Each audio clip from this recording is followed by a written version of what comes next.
जय हिंद दोस्तों, नमस्कार। कैसे हैं आप सब लोग? आशा करता हूँ बहुत अच्छे होंगे। मैं विष्णु आपका हार्दिक स्वागत करता हूँ। आज हम देखने वाले हैं विश्व के सभी ज्वालामुखी के बारे में, वॉल्केनो के बारे में। यहाँ से हमारे एग्जाम में बहुत सारे प्रश्न बनते हैं। इसको मैंने पूरा मैपिंग से डिजाइन किया है। कोई भी वॉल्केनो हम बताएंगे तो मैपिंग से बताएंगे कि वो है कहाँ पर, वो सक्रिय है या एक्टिव वॉल्केनो है या किस प्रकार का वॉल्केनो है। और उसके साथ साथ में हम ये भी बताएंगे कि जो ज्वालामुखी स्थलाकृतियां होती हैं, चाहे ज्वालामुखी के बाहर कुछ स्थलाकृतियां बनती हैं, चाहे ज्वालामुखी के अंदर कुछ बनती हैं, उनके नाम बताएंगे। कई सारे प्रश्न वहां से भी हमारे एग्जाम में बनते हैं। जैसे ज्वालामुखी जब फटता है तो उसके बाहर कई प्रकार की स्थलाकृतियां बनती हैं, उनके बारे में बताएंगे। उसके अंदर भी बनती है, उनके बारे में बताएंगे। और साथ में दुनिया के सभी जो ज्वालामुखी हैं, जहां से हमारे एग्जाम में प्रश्न आते ही आते हैं, वो बताने वाले हैं। एक भी प्रश्न बाहर नहीं जाएगा इसको देखने के बाद। एकदम मजा वाला एकदम लेक्चर है ये। चलिए तो स्टार्ट करते हैं भाई, बिना कुछ देरी के। ये मैंने एक ज्वालामुखी का 3D मैप लिया है, इसके जरिए से समझने की कोशिश करेंगे। लेकिन उससे पहले हम ये बताना चाहेंगे, जब दोस्तों मैंने आपको एक टॉपिक कराया था कि हिमालय की उत्पत्ति कैसे हुई है, तो मैंने आपको बताया था दो प्लेट के टकराने से हुई है। दो प्लेट के टकराने से हुई है, ये मैंने आपको बताया था भाई, बताया था ना। तो दो प्लेट टकराए ने और अलग होने से ही ज्वालामुखी क्रिया होती है। तो हम ये कह सकते हैं दो प्लेटें, चाहे एक प्लेट इस प्रकार से आपस में टकराएं या दो प्लेटें एक दूसरे से अलग जाए, तो ये प्रक्रिया होती है ज्वालामुखी की। तो जब हिमालय या कोई पर्वत बनता है तो दो प्लेटें टकराती हैं। दो प्लेटें जब टकराएंगी तो उनमें से एक तो भारी होगा और एक हल्की होगा, कोई सा भी मान लो। और जो भारी होगा वो नीचे धंस जाएगा इस प्रकार से, और ये वाला ऊपर चढ़ जाएगा। अब ये चढ़ेगा ऊपर जाकर, तो ऊपर क्या स्थल है? स्थल है 100 किलोमीटर का। तो ऊपर क्या पड़ जाएंगे? दरारें पड़ जाएंगे, और यही के बीच से, यहां से ही ज्वालामुखी निकलने की कोशिश करता है बाहर की ओर। याद रखेंगे। चलिए, तो इससे पहले हम ये जानेंगे कि आंतरिक ज्वालामुखी स्थलाकृतियां क्या है। हमारे एग्जाम में कई सारे प्रश्न बनते हैं कि फाइकोलिथ क्या कहते हैं, या सीट या सिल क्या कहा जाता है। ये कई प्रकार से यहां से प्रश्न बनते हैं। चलो देख लेते हैं। सबसे पहले देखेंगे आंतरिक ज्वालामुखी स्थलाकृतियां, यानी मान लेते हैं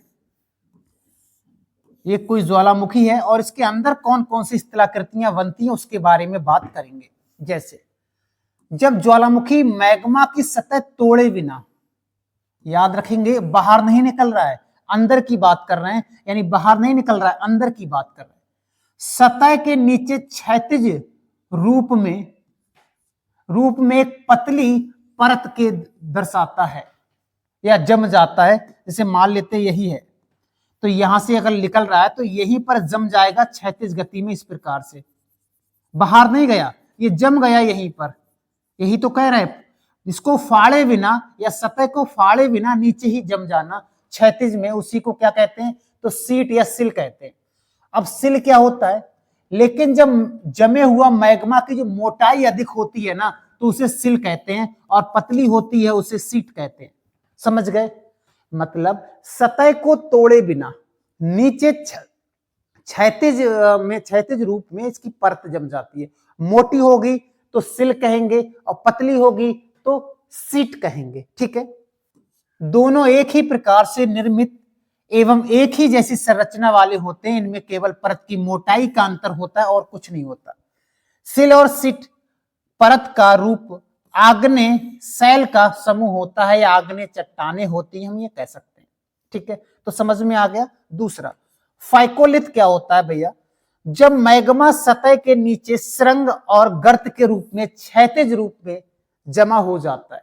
अब ये क्या है, मान लेते हैं। दूसरा देखते भैया, यही मैग्मा था, ये तो बिछ गया नीचे, अब ये आगे बढ़ा इस प्रकार से। तो ये देखोगे क्षैतिज रूप से सुरंग और गर्त। सुरंग का मतलब जैसे मान लेते ये है, तो ये ऊपर वाला सुरंग कहलाता है, और नीचे वाला जो गड्ढा या घाटी जैसा दिख रहा है इसे गर्त कहते हैं। तो इस प्रकार से सुरंग गर्त करते हुए क्षैतिज रूप में जम जाता है, उसी को कहते हैं फाइकोलिथ। समझ में आ गया? फाइकोलिथ क्या होता है? इस प्रकार सांप के जैसा बन जाएगा नीचे, अभी सतह के ऊपर नहीं आया है क्योंकि हम आंतरिक संरचना की बात कर रहे हैं। फाइकोलिथ मोड़दार पर्वत के अवनतियों और अभिनति। अब आप कहोगे अभिनति क्या है? ये अपनति है और नीचे वाली अभिनति है, ठीक है। ये वाला है और ये वाला है, ठीक है। चलो अब प्रश्न आएगा लैकोलिथ या लोपोलिथ क्या होता है? तो आप ये कहेंगे जब मैग्मा सतह को तोड़े बिना, क्योंकि अभी हम आंतरिक की ही बात कर रहे हैं, तोड़े बिना सतह के अंदर गुंबद रूपी आकार, ये बहुत इंपॉर्टेंट है। गुंबद रूपी आकार का मतलब है, अब और आगे बढ़ते हैं, एक कलर ले लेते हैं हम, वाइट। अब ये वाला यहां से निकल रहा है और इस प्रकार से जाकर यहां पर जम जाए, गुंबद जैसा दिख जाए, चाहे इस प्रकार से जम जाए यानी यहां से इस प्रकार से जम जाए, यानी गुंबद जैसा दिखने लगे, तो उसी को क्या कहते हैं? तो उसको कहते हैं दोस्तों लैकोलिथ, याद रखेंगे, ठीक है। गुंबद जैसा हो जाएगा, उसे लैकोलिथ कहते हैं। डाइक की बात करेंगे, भाई डाइक क्या होता है? तो आप ये कहेंगे जब मैग्मा परत को तोड़ते हुए सतह के अंदर ही है, भैया अभी सतह के अंदर ही है, ऊर्ध्वाधर रूप में स्तंभ का समान जम जाता है। अब आप कहोगे ये क्या है? तो डाइक का मतलब है जब नीचे से कोई ज्वालामुखी आ रहा है तो इस प्रकार से जम जाएगा सतह के अंदर, इस प्रकार से एक मोटी परत में जम जाएगा, यहीं पर इसकी नली बन जाएगी। तो आप देखोगे जब ये कभी पहाड़ या जो ज्वालामुखी टूटेगा तो एक दीवार के रूप में ये दिखेगा, यानी एक मोटा सा इस प्रकार से ऊर्ध्वाधर बन जाएगा। याद रखेंगे ऊर्ध्वाधर, क्षैतिज नहीं है, ऊर्ध्वाधर। तो यही तो कह रहे हैं, जब मैग्मा परतों को तोड़ते हुए सतह के अंदर की ही बात कर रहे हैं, ऊर्ध्वाधर रूप में स्तंभ के समान जम जाता है, इस प्रकार से स्तंभ के समान जम जाता है, इसी को क्या कहते हैं? डाइक कहते हैं। डाइक की लंबाई कुछ मीटर से लेकर कई किलोमीटर तक हो सकती है, ठीक है। मोटाई कुछ सेंटीमीटर से कई मीटर तक हो सकती है। अतः जब अत्यधिक लंबी और मोटी डाइक के आसपास की चट्टानों का अपर्दन हो जाता है, यानी इसके मान लेते हैं ये है पूरा, और इसके आसपास की चट्टानों का ये क्षरण हो जाता है, ये वाली हट जाए, ये वाली भी हट जाए, तो ऐसा लगता है कि डाइक एक दीवार की तरह नजर आती है। एक मैं खड़ा हूं और मेरे आसपास जो चट्टाने वो सब खस जाए और ये डाइक है मान ले, तो ऐसा लगेगा एक चट्टान के जैसे दिखाई देगा डाइक, याद रखेंगे। तो हमने डाइक के बारे में बता दिया, लैकोलिथ के बारे में बता दिया, फाइकोलिथ के बारे में बता दिया, सीट और सिल क्या होता है मैंने बताया। अब हम आगे बढ़ते हैं। एक है बैथोलिथ। बैथोलिथ का मतलब होता है मैग्मा अधिक अंदर हो, माने ये है, ये मान लेते हैं, अभी यही तो हम जान रहे हैं, ये अभी धरातल, ये वाला धरातल है, ठीक है ना, ये है धरातल, धरातल। ये कहता है ये भी गुंबद रूपी है। अब आप कहोगे सर आपने दो गुंबद रूपी बताए, लेकिन ये गहराई में है, सबसे अधिक गहराई में है ये गुंबद रूपी, यहां पर मान लेते हैं ये गुंबद है, ठीक है। और एक मैंने और बताया था ये गुंबद रूपी, ये वाला गुंबद रूपी है। दो गुंबद रूपी हो गए, आप कहो कैसे? एक बैथोलिथ हो गया गुंबद रूपी और एक हो गया हमारा लैकोलिथ, दोनों। लेकिन ये अंदर नहीं है, ज्यादा अंदर गहराई में नहीं है, ये ऊपर है थोड़ा सा और ये गहराई में नजर आएगा, बस इसमें इतनी अंतर है और कोई अंतर इसमें नहीं है। बैथोलिथ मूलतः ग्रेनाइट से बना होता है, इसका तल विषम तथा किनारे खड़े होते हैं, किनारे खड़े होते हैं और इसका तल होता है विषम। बैथोलिथ ग्रीक शब्द के बैथलो से बना है, जिसका अर्थ होता है गहराई की चट्टान। बहुत अधिक गहराई में गुंबद जैसे बन जाते हैं, जम जाता है ये ग्रेनाइट, ठीक है। तो इससे क्या कहेंगे? बैथोलिथ कहेंगे। बैथोलिथ क्या होता है, लैकोलिथ क्या होता है, फाइकोलिथ क्या होता है, सिल क्या होता है, सीट क्या होता है, देख लिया ना।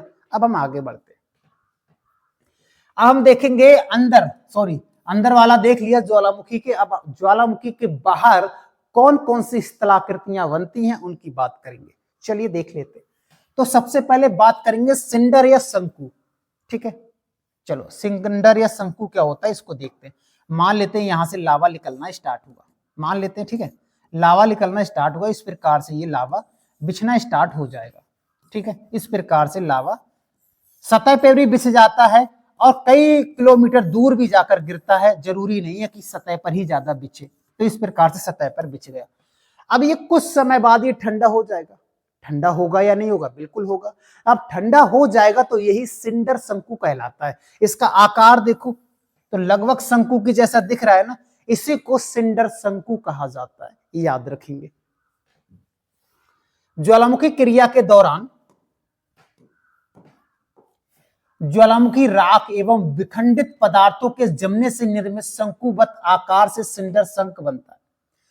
सिंडर शंकु प्रशांत महासागर के हवाई द्वीप पर अधिक पाए जाते हैं। अब आप हवाई द्वीप कहां पर पड़ता है, इसको प्रशांत महासागर का चौराया भी कहा जाता है, इसको मैं बताऊंगा मैपिंग पे, ठीक है। इसके अतिरिक्त मैक्सिको का जोरल्लो और सन सल्वाडोर का माउंट इजाल्को तथा फिलीपींस के कैमिगिल्विन द्वीप का ज्वालामुखी पर्वत भी सिंडर शंकु का उदाहरण है। तो आपसे प्रश्न आएगा कि बताओ शंकु सिंडर का उदाहरण कौन कौन सा है, तो ये ज्वालामुखी आप बता सकते हो, बहुत आसान सी, ठीक है। दूसरा है कंपोजिट शंकु। क्रेटर क्या होता है, काल्डाडेरा क्या होता है, ये हम बताएंगे, ठीक है। चलो, ये सभी ज्वालामुखी से जुड़े होते हैं, ये सारे शब्द। कंपोजिट शंकु ज्वालामुखी के सबसे ऊंचे और बड़े शंकु होते हैं, सबसे ऊंचे। ये वाला जो क्षेत्र होता है, ये वाला, इसकी बात कर रहा हूं मैं, ठीक है। ज्वालामुखी के मुहाने पर बनने वाला गड्ढा होता है, उसे काल्डेरा ज्वालामुखी के मुख्य मैग्मा कक्ष से निकलता है। कहने का मतलब इनका ये है भैया, इनका कहने का मतलब ये है, एक बार फिर देखते हैं। ये जो मुंह है इसका, ये मुख है ज्वालामुखी का, ये छोटा है, मान लेते हैं ये मुख क्या है, ये छोटा है भैया, मुख कैसा है, छोटा है, तो इसे कहेंगे क्रेटर। क्या कहेंगे, क्रेटर। और यही मुख हो जाए बहुत बड़ा, बहुत विशाल, तो इसी को कहेंगे काल्डेरा, ठीक है। इसी को क्या कहेंगे, काल्डेरा कहेंगे, याद रखेंगे। बड़ा मुंह काल्डेरा, छोटा मुंह क्रेटर, ठीक है, याद रखेंगे। यही लिखा हुआ है, कुछ एग्जाम्पल हैं, जैसे सुमात्रा इंडोनेशिया का एक द्वीप है, कि टोवा झील विश्व की विशालतम क्रेटर झीलों में से एक है दुनिया में। टोवा झील, जब हम झीलें पढ़ाई थी तो ये टोवा झील का नाम भी मैंने वहां पर लिखाया था। इसके अलावा संयुक्त राज्य अमेरिका में आर्गन का या आर्गन की क्रेटर झील तथा महाराष्ट्र की लोनार झील, आपको पता है महाराष्ट्र में भी है, इसे हम बुल्डाना जिले महाराष्ट्र में लोनार झील, इसे क्रेटर झील, लावा निर्मित झील के नाम से भी जानते हैं, उल्कापिंड निर्मित झील के नाम से भी जानते हैं, ये महाराष्ट्र वाला याद रखेंगे। जबकि जापान में आसो विशालतम काल्डेरा ज्वालामुखी है, याद रखेंगे, ठीक है। तो हमने देखा कंपोजिट शंकु क्या होता है, ऊंचाई वाला, अधिक ऊंचा पे जो शंकु बनता है उसकी बात कर रहे हैं। क्रेटर क्या कहते हैं, मुख को कहते हैं ज्वालामुखी का, छोटा मुख। बड़े मुख को कहेंगे काल्डेरा, याद रखेंगे। सिंडर क्या कहेंगे, जो लावा निकल के सतह पर बिछ जाता है उसको सिंडर कहेंगे। इसकी ना तो ऊंचाई ज्यादा होती है और ना ही इसकी मोटाई ज्यादा होती है, किसकी, सिंडर की। चलिए आगे बढ़ते हैं। अब बात करेंगे ज्वालामुखी के बारे में। अभी हमने देखा संरचना के बारे में, चाहे वो आंतरिक हुआ चाहे बाह्य हुआ, जो स्थलाकृतियां बनती हैं वो हुई। अब हम ज्वालामुखी के बारे में पढ़ेंगे कि हमारे एग्जाम में यहां से प्रश्न कैसे बनते हैं। बहुत सारे ज्वालामुखी हैं, प्रश्नों का भंडार है यहाँ पर, आओ देखते हैं भैया। तो आपसे पूछा जाएगा ज्वालामुखी क्या होते हैं, तो आपका आंसर होगा भाई, ज्वालामुखी वह स्थान है जहां से निकलकर, जहां से गैसें निकलती हैं, राख निकलती है, तरल पदार्थ निकलता है, लावा निकलता है पृथ्वी की धरातल पर, उसी को कहते हैं क्या, तो आप कहोगे ज्वालामुखी। सतह पर जब विस्फोट होता है ना बहुत तगड़ा वाला, तो ज्वालामुखी नीचे से निकलता है। ज्वालामुखी कब निकलेगा, जब दो प्लेटें आपस में टकराती होंगी या दो प्लेटें एक दूसरे से अलग जाती होंगी। जब ये घटनाएं होती हैं तो ज्वालामुखी निकलेगा, ठीक है। ज्वालामुखी समुद्र के अंदर भी है और स्थल पर भी है, याद रखेंगे, ठीक है। ज्वालामुखी विस्फोट से निकलने वाली गैसें कौन कौन सी हैं, यहां से हमारे एग्जाम में कई सारे प्रश्न बनते हैं कि सबसे अधिक वाली गैस कौन सी निकलती है और कौन कौन सी गैसें नहीं निकलती हैं या कौन सी निकलती हैं, और देख लेते हैं। तो सर्वाधिक जो गैस निकलती है वो वाटर वेपर है, जलवाष्प है, की मात्रा सर्वाधिक होती है कहां से, तो लावा से। कहां से, तो लावा से, आप याद रख सकते हो। उसके बाद इसके अलावा कार्बन डाइऑक्साइड की मात्रा भी होती है, नाइट्रोजन भी होता है, सल्फर डाइऑक्साइड प्रमुख गैसें पाई जाती है। और याद रखेंगे ज्वालामुखी के उत्सर्जित होने वाली जो अन्य गैसें हैं, जैसे hydrogen sulphide, hydrogen carbon monoxide बहुत खतरनाक, हाइड्रोजन क्लोराइड, हाइड्रोजन फ्लूओराइड और तथा हीलियम जैसी गैसें होती हैं। ठीक है, ज्वालामुखी उद्गार के समय भूगर्भ में स्थित तरल पदार्थ को मैग्मा कहते हैं। यानी कहने का मतलब प्लेटों के नीचे जो पदार्थ पाया जाता है वो सब तरल अवस्था में हो जाता है, गाढ़ा गाढ़ा, बिल्कुल गाढ़ा टाइप का होता है आग। जैसे आपने देखा होगा लोहार की दुकान पर जाते होगे तो कहीं लोहे को पिघलाकर वो कोई आकार बना देता है ना, तो इसी प्रकार का गाढ़ा गाढ़ा लावा नीचे निकलता है और वो बाहर निकलने की कोशिश करता है, क्योंकि इसके आंतरिक भाग में टेम्परेचर अधिक होने के कारण, तापमान अधिक है बहुत ज्यादा, इसके कारण वो बाहर निकलने की कोशिश करता है। और जब भी जगह मिलती है, चाहे प्लेटों के बीच से या प्लेटों के अलग से, तुरंत बाहर निकल जाता है और विस्फोट हो जाता है। ऐसे विश्व में बहुत सारे स्थान हैं, जैसे दुनिया में देखा जाएगा तो प्रशांत महासागर है ना, वहां पर सबसे ज्यादा ज्वालामुखी और भूकंप की प्रक्रिया होती है। रिंग ऑफ फायर का नाम सुना होगा आपने, वो भी मैं आपको बताऊंगा। ताजा निष्कासित लावा का तापमान कितना होता है जो निकलता है, लगभग 600 से 1200 डिग्री सेल्सियस तक होता है। तो सोचो क्या सा पदार्थ नहीं पिघल जाएगा, इतना डिग्री होगा तो प्रत्येक पदार्थ यहां से पिघल जाएगा, याद रखेंगे। अब ज्वालामुखी के 3 प्रकार माने जाते हैं तापमान के आधार पर। एक तो हमारा यही है सक्रिय, जो हमेशा लावा निकलता रहता है। एक कहते हैं एक्टिव वॉल्केनो, जहां से हमेशा लावा निकल रहा है, एक्टिव है वो। तो प्रश्न आता है निम्न में से कौन सा एक्टिव वॉल्केनो है, या कोई वॉल्केनो दे दिया जाएगा, पूछा जाएगा ये किस कौन से देश में स्थित है। बस ये 2 प्रकार से ही प्रश्न पूछे जाते हैं, और देख लेते हैं। एक्टिव का मतलब है प्रायः विस्फोट और उद्देदन होता ही रहता है, यानी यहां से लावा निकलता ही रहता है, उसे क्या कहते हैं, एक्टिव वॉल्केनो या सक्रिय ज्वालामुखी कहते हैं। इसका मुख सदैव खुला रहता है, कभी बंद नहीं होता है। ठीक है, चलिए, जैसे वर्तमान में संसार का सर्वाधिक सक्रिय ज्वालामुखी की बात करेंगे तो किलामू याद रखेंगे, जो अमेरिका के हवाई द्वीप में स्थित है।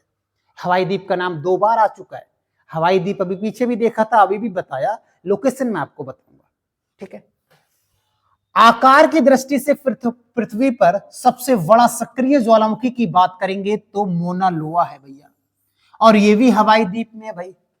हवाई द्वीप की राजधानी होनोलुलु, और अमेरिका का 50वां स्टेट है ये, 49वां स्टेट अलास्का है।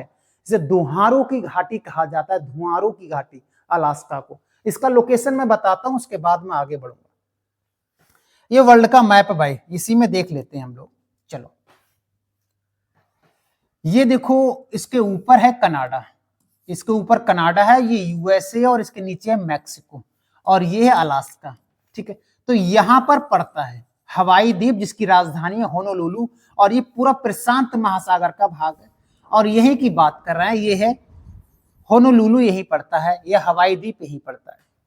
दोस्तों यहां पड़ता है इटली, ये वाला क्षेत्र, और इटली के पास ये कई सारे ज्वालामुखी यहां पर पड़ते हैं, जहां पर मैंने गोला किया है। ठीक है, अब हम आते हैं पीछे। माउंट एटना ज्वालामुखी इटली के सिसिली द्वीप पर स्थित है, यूरोप का सर्वाधिक सक्रिय ज्वालामुखी है, यूरोप का सबसे ज्यादा। और इटली का जो प्रायद्वीप है उसके नीचे एक छोटा आइलैंड है, उसका नाम सिसिली आइलैंड है, वहीं पर पड़ता है। स्ट्राम्बोली ज्वालामुखी कहां पर है, तो आप कहेंगे सर भूमध्य सागर के अंतर्गत टाइहेरियन या ट्रिहेरियन सागर में पड़ता है। सिसिली जो द्वीप है उसके उत्तर में पड़ता है, और इतना रोशनी देता है ना ये, तो इसलिए इसको भूमध्य सागर का प्रकाश स्तंभ भी कहते हैं। स्ट्राम्बोली को याद रखेंगे, और यही लिखा हुआ है। ठीक है, ओजस डेल सलाडो चिली और अर्जेंटीना में स्थित है भैया, ये भी एक सक्रिय ज्वालामुखी है। प्रश्न आएगा कहां स्थित है, चिली और अर्जेंटीना। चिली की राजधानी है सैंटियागो, और अर्जेंटीना की राजधानी है ब्यूनस आयर्स। इसकी ऊंचाई लगभग इतने मीटर होती है, यानी 6893 मीटर है। ये विश्व का सबसे ऊंचा सक्रिय ज्वालामुखी है, ऊंचा और सक्रिय। ठीक है, और सबसे ऊंचा मृत ज्वालामुखी एकांगुआ का नाम आपने कई बार सुना होगा, और ये साउथ अमेरिका कॉन्टिनेंट का हाईएस्ट पीक भी है, एकांगुआ का नाम सुना होगा आपने। ठीक है, उसके बाद बात करेंगे सक्रिय वॉल्केनो और कौन कौन से हैं, जैसे माउंट एरेबस अंटार्कटिका के रॉस द्वीप पर स्थित है, कई बार आता है प्रश्न। और भारत का एकमात्र एक्टिव वॉल्केनो है जिसका नाम है वैरन द्वीप, ये भारत का एकमात्र है। और जापान का एकमात्र है फ्यूजियामा, बहुत इंपॉर्टेंट है, सबसे बड़ा है जापान का सक्रिय वॉल्केनो फ्यूजियामा। वर्तमान में इटली का विसुवियत, पहले विसुवियत प्रसुप्त ज्वालामुखी हुआ करता था, लेकिन वर्तमान में ये, पहले ये प्रसुप्त ज्वालामुखी था लेकिन वर्तमान में ये सक्रिय ज्वालामुखी की श्रेणी में आता है जिसका नाम है विसुवियत, कई बार आपने एग्जाम में सुना होगा। कोटोपैक्सी भी एक सक्रिय ज्वालामुखी है, इक्वाडोर में पड़ता है। अब आप कहोगे सर इक्वाडोर कहां पर है, इटली मैंने बताया, जापान कहां पर है, अंटार्कटिका कहां पर है, और इनको बताते हैं। चलो देखो, यहां पड़ता है चिली और अर्जेंटीना, समझ गए, यहां है चिली और अर्जेंटीना वाला। उसके बाद यहां पर नीचे पड़ता है अंटार्कटिका, नीचे वाले क्षेत्र में नीचे पड़ता है अंटार्कटिका। और जापान है दोस्तों यहां पर, जापान है दोस्तों यहां पर, फ्यूजियामा पड़ता है यहां पर, ठीक है। और कौन सा था भाई सक्रिय, इक्वाडोर कहां पड़ता है इसकी बात करेंगे भैया, इक्वाडोर है यहां पर, ठीक है, इक्वाडोर यहीं पड़ता है, साउथ अमेरिका कॉन्टिनेंट में ही है। और भी कई सारे ज्वालामुखी हैं जो हमारे एग्जाम में केवल नाम पूछे जाते हैं, जैसे आपसे पूछा जाएगा माउंट एब्रुस कहां पड़ता है, तो अंटार्कटिका में है। माउंट कैमरून, कैमरून देश अफ्रीका कॉन्टिनेंट में है। माउंट रेनियस अमेरिका यूएसए में है। माउंट ताल फिलीपींस में है। बिलारिका चिली में है। सिनाबुंग इंडोनेशिया में है। और नवादो डेल रुइज कोलंबिया में। तो अब इंडोनेशिया और कोलंबिया देखेंगे और फिलीपींस देखेंगे और कैमरून के बारे में बताएंगे। देखो इंडोनेशिया के ये सारे आइलैंड है। कैमरून देश दोस्तों यहीं पड़ता है, यहां पर पड़ता है कैमरून देश। और चिली मैंने बता ही दिया था। और किधर गया भाई, फिलीपींस कहां पड़ता है, तो फिलीपींस है दोस्तों यहीं पर, यह है फिलीपींस, प्रशांत महासागर में द्वीप है। सबसे बड़ा जो द्वीप है फिलीपींस का वो है लुसोन। फिलीपींस की राजधानी मनीला अंतरराष्ट्रीय चावल अनुसंधान केंद्र है उस जगह पर, है ना। चलिए अब बात करेंगे प्रसुप्त ज्वालामुखी। प्रसुप्त ज्वालामुखी का मतलब वो है कि यहां पर उद्गार नहीं हो रहा है, यहां से लावा निकल नहीं रहा है, लेकिन संभावना है कि यहां से लावा निकल सकता है। निकल नहीं रहा है लेकिन संभावना है कि निकल सकता है, ऐसे ज्वालामुखी को प्रसुप्त ज्वालामुखी कहा जाता है, ठीक है। जैसे इसका एक एग्जाम्पल है अमेरिका का माउंट सेंट हेलेस, और इसी को फ्यूजियामा ऑफ अमेरिका भी कहा जाता है, याद रखेंगे। तो कौन है, यहां से संभावना बनी रहती है कि कभी उद्गार हो सकता है, विस्फोट हो सकता है, लेकिन वर्तमान में नहीं, ठीक है। ऐसे कहते हैं प्रसुप्त ज्वालामुखी या डोलमेंट ज्वालामुखी। एक है मृत ज्वालामुखी। मृत का मतलब यहां से कभी लावा नहीं निकलेगा, ये मृत हो चुके हैं, यहां से कभी लावा नहीं निकलेगा, ये मृत हो चुके हैं, याद रखेंगे। विस्फोट बंद हो गए हैं और भविष्य में कोई विस्फोट होने की संभावना भी नहीं है। इसके एग्जाम्पल जैसे अफ्रीका के पूर्वी भाग में स्थित कुलाल व किलीमंजारो, अफ्रीका महाद्वीप की सबसे ऊंची चोटी। इक्वाडोर का चिम्बाराजो और म्यांमार का पोपा ज्वालामुखी, और ईरान का देवबंद भी लिखा होगा, दामबंद भी कई जगह मिलेगा, और पाकिस्तान का कोहे सुल्तान। ये सभी ज्वालामुखी है ना, ये सभी ज्वालामुखी शांत ज्वालामुखी या मृत ज्वालामुखी। और याद रखेंगे भारत का एक प्रसुप्त ज्वालामुखी है, प्रसुप्त पीछे वाला प्रसुप्त नारकोंडम, वो प्रसुप्त ज्वालामुखी के बारे में आता है, और ये सब शांत ज्वालामुखी। किलीमंजारो तंजानिया के उत्तरी पूर्वी भाग में स्थित है। इसका पूर्व नाम था कैसर विल्हेम स्पर्ट्स। ये एक आग्नेयगिरी ज्वालामुखी पर्वत था, लेकिन वर्तमान में ये शांत ज्वालामुखी है। तो किलीमंजारो तंजानिया में स्थित है, एक शांत ज्वालामुखी, मृत ज्वालामुखी है, लेकिन इसके हाई पे जाओगे टॉप पर तो आज भी बर्फ मिलेगा, और बिल्कुल भूमध्य रेखा के नजदीकी है या उसके पास में ही स्थित है। इसका नाम है किलीमंजारो, अफ्रीका महाद्वीप की सबसे ऊंची चोटी है। उसके बाद बहुत सारे ज्वालामुखी हमारे एग्जाम में यहाँ से पूछे जाते हैं, उनका मैंने यहाँ पर नाम लिखा हुआ है। जैसे देश के नाम सीधे सीधे पूछे जाएंगे, आप कहोगे किस प्रकार से, जैसे आपसे पूछा जाएगा माउंट किनाबालू किस देश में है, तो आप कहेंगे मलेशिया में है। सवनकाया ज्वालामुखी कहां पर है, तो पेरू में है। पेरू कहां पर है, इक्वाडोर जहां बताया था जस्ट उसके नीचे है। अलबुर्ज ईरान में स्थित है, ईरान कहां है मैं बता दूंगा। कोलिमा मैक्सिको बता दिया था। माउंट मेरापी इंडोनेशिया में है, ये भी बता दिया। पोटोकैटेपिट्स मैक्सिको में है, ये भी बता दिया। क्राकाटाओ इंडोनेशिया में है, ये भी बता दिया। माउंट सस्ता अमेरिका में है, ये भी बता दिया। चिम्बाराजू इक्वाडोर में है, बता दिया। मायोन फिलीपींस में है ये, और ये भी फिलीपींस में। माउंट पिनाडुवो देवबंद या दामबंद ये ईरान में, बता दिया। कोहे सुल्तान पाकिस्तान में है, याद रखेंगे। तो कभी कभी सिर्फ देश पूछ लिया जाएगा कि ये कौन से देश में, ये हमको याद रखना है, ठीक है। और इसमें जैसे ईरान कहां पर पड़ता है, इराक कहां पड़ता है, ये मैं बता देता हूं। देखो भाई, यहां पर है, ये कलर चेंज कर लेते हैं। यहां इराक और इस तरफ है ईरान। ईरान ये है, इराक ये वाला क्षेत्र पड़ता है जहां पर मैंने विस्फोट किया है। फिलीपींस बता दिया, इक्वाडोर, मैक्सिको, पेरू बता देते हैं भैया, पेरू पड़ता है यहाँ पर। ये है पेरू, ये इक्वाडोर है, ये बड़ा सा ब्राजील देख पा रहे हो, ये आपका अर्जेंटीना है, और जो कोर पे चिली देश पड़ता है, याद रखेंगे। उरुग्वे यहाँ पड़ता है, पराग्वे, बोलीविया, कोलंबिया, कई सारे देश यहाँ पर पड़ते हैं, ठीक है। और मैक्सिको ये वाला है, ये वाला मैक्सिको है, याद रखेंगे, ये वाला क्षेत्र, ठीक है। चलिए, तो ये था अमेरिका के सभी ज्वालामुखी और पूरी दुनिया के सभी ज्वालामुखी। यहां से कई प्रकार से प्रश्न बन सकते हैं, आप उसको हैंडल कर लोगे इसे देखने के बाद, ठीक है। और इसका पीपीटी आपको मिल जाएगा। इसके लिए आपको टेलीग्राम पर सर्च करना है, GS by Vishnu sir, search करोगे, वहां से आपको मिल जाएगा, डाउनलोड कर लेना। और लेक्चर अच्छा लगा है तो चैनल को सब्सक्राइब जरूर कीजिएगा इसी प्रकार का कंटेंट के लिए। बाकी मिलते हैं नेक्स्ट वीडियो में, आज के लिए इतना ही। जय हिंद दोस्तों।